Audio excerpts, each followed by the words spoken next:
Les gens qui souffrent d'infections urinaires, de rétention d'eau, toutes ces choses-là, ça peut être intéressant de mettre de l'ortie dans votre vie, surtout celle-là, si vous en avez à la maison qui pousse et qui vous regarde. Voilà.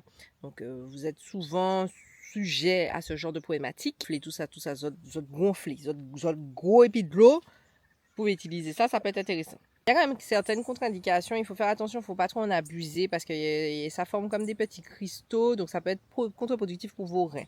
Pareil si vous êtes sous, que ce soit dialyse, que ce soit traitement, je ne sais pas s'il y a une contre-indication avec la vitamine K, je n'ai pas regardé, je vous inviterai à aller faire la recherche.